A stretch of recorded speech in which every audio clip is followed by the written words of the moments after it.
What's up, everyone? It's your boy Esau. This video is actually supposed to have been released on Thursday. It's Friday. If you're watching this overseas and it's Thursday, it's being released on Friday here in New Zealand because we're ahead of everyone else in terms of time, in terms of technology and everything else. I'm not too sure. Yeah, so this is a new segment I'm trying out. It's called Thursday Thoughts. It'll be just me sharing my thoughts on a certain subject matter that's been beaming at me every day. It's an opinion piece. You're more than welcome to disagree, and that's awesome because you could disagree with me in the comments, you can disagree by making a video, you can disagree by tweeting at me. It is completely up to you, and I'm more than open to be hearing your guys' criticisms and everything else. I know that there's been a lack of a vlog in the past few days, and I will explain that in today's Thursday Thought. Can I just start off by giving a massive ass shout out to Hello Harriet for putting together an awesome event on Tuesday, a Polytube meetup. Got to meet some awesome creators and I can't wait for the next one. Blessed to be a part of it. It was awesome just feeling the creative vibes in the room and seeing what all the other people were up to and what kind of made them click, and yeah, just cannot wait until the next one. Maybe the next one will be before the end of the year, I hope. Today's Thursday Thought, we will be talking about mental health and bullying. Let me just start off by saying that I have been both the bullied, the victim, and the bully doing the actual bullying. When I was younger growing up, I had long hair, so I went and begged my dad to cut it. He refused to cut it. Then I went and begged my dad's fahu, the person who rules over my dad, to cut the hair, and then he cut it. I was called a girl. I was mocked for being fat because I didn't play any sports. Even though I was physically bigger than a lot of the other boys growing up, they would always find a reason to fight me, and I ended up getting beaten up a lot because of this. Not really good at fighting, believe it or not. To be honest, I didn't find any real friends until I was 11 years old. By high school, I'd shaken off a lot of the bullies because one, I didn't see them anymore, and two, high school was completely different. Then I ended up turning into the bully, being an these are the students. Let me just take this opportunity to give my sincere apologies to Mossa and Adan. I don't know if you guys will be watching this. I apologize for being a real prick to you guys back in high school. I would love to catch up with you guys, even though we may differ on a lot of things ideologically. I would really like to just catch up with you guys and apologize because I was a bit of an to you guys growing up. Everything that I've done in the past has influenced how I live now, and recently I found out about 9-year-old Jamar Miles from Colorado. A young man took his own life after starting at a new school earlier that week.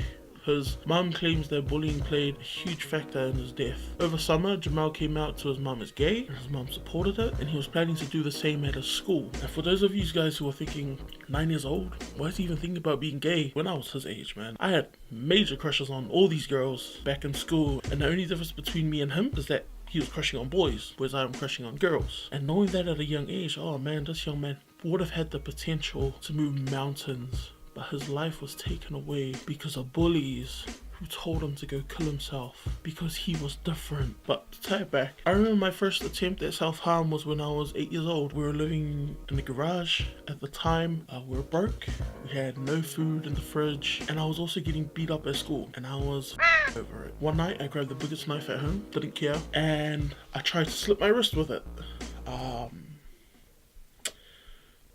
The only thing that stopped any more marks from that sugar pill was that the knife was blunt. You couldn't cut butter with it. The knife was so blunt. To this day, I'm still trying to deal with that. That is as far back as I can remember. I hated school so much that I would usually take at least 1 or 2 days off from school. And it wasn't until I was around about year 6 when I started going to school a lot more often. I flat out hated school because of my bullies. And what makes it even more sad is that I didn't take those traumatic experiences into account when I became the bully myself in high school. So when the shoe was on the other foot, I didn't think of all the pain that I was inflicting when I was the bully. I had lost sense of that. And it's not since I've grown older that I've realized, you're a bit of an to these people, and I deeply regret doing all of that. And if you're here to ask why, I don't know. It could be a myriad of other reasons. I can't answer that question. I can't speak for everyone who's going through their own individual mental health journeys. But I could only share from my own experience. When you're in that dark spot, when you feel like you've got no other option but to take your own life, you need to be physically held back. Something needs to fail in order for you to see the next day. When I was younger, what stopped me from slitting my wrist was the knife was blunt. When I was 23 years old and I tried to jump off the bridge, what stopped me from jumping over was the fact that I was too big to even get my foot over. And also the last time I even contemplated taking my own life was a few days ago. I had a mental breakdown. It only takes takes one thing for that switch to just go off. I came back home, I had lost all my footage on this bloody memory card. This is why you guys haven't seen a vlog in the past rest of this week. So I lost all my footage due to an equipment malfunction. My back injury was playing up a little bit. I had an accident. Not vehicle related, but I don't think I'm ready to share what had happened. And I have quite a lot of work that I'm behind on. All this weighed on my mind and I just couldn't take it anymore. And I just thought, so many things were just up and I just couldn't take it. So if it weren't for my mom repeatedly screaming out my name, like she checked up on me probably every 5 minutes because she knew there was something wrong.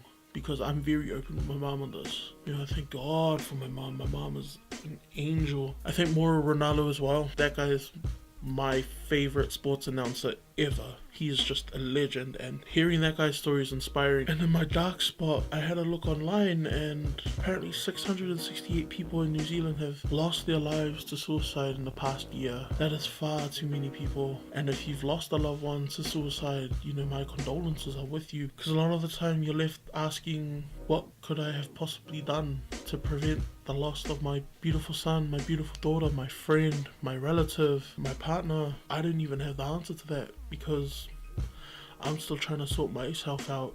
I saw this on Twitter a couple of days ago. It's about PI parents quick to realize when the child is pregnant but not quick to realize that their child is depressed. To be honest, my parents didn't even know about depression, mental health, all of that until I told them that I had it. Until I told them that I've tried to take my life on multiple occasions, and since then they've been nothing but supportive and they've recognized my telltale signs. Which is why I'm thankful for my mom for earlier this week. But it's hard because parents differ. Some parents will be empathetic, they'll get it, and they will do their best. And other parents will be like, it's the devil.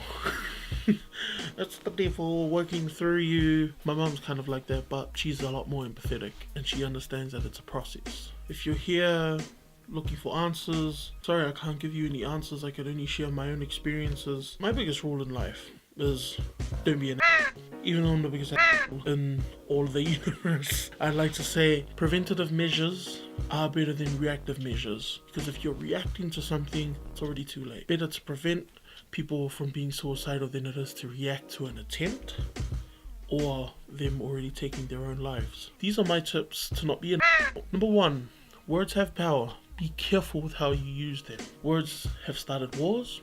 Words have ended wars. Words can breathe life and lift someone's spirits, and words can kill a person's entire being. 2, be more empathetic. Feel and be in the moment with people. Don't be afraid to let your feelings take over, because that's the only way you can properly, relate to people, by being more empathetic. Empathize with them. Number 3, listen to people. Listen to understand. Don't listen to react. Okay, there's a huge difference between listening, taking stuff in, and there's a huge difference between listening just because you want to reply. A lot of the time you don't even need to reply. A lot of the time sharing the load with the person is enough. Sometimes tough love is necessary.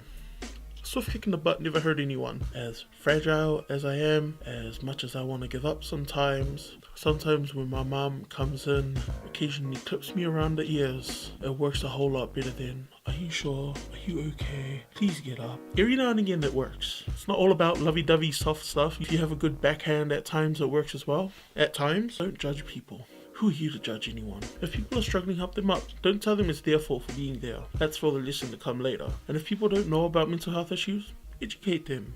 Don't just shun them. Information is to be shared. We can't just assume everyone knows what's going on with mental health. And my parents didn't even know about it until I told them I had it. Last thing, if you're struggling with suicidal thoughts or having mental health issues, there's nothing wrong about it.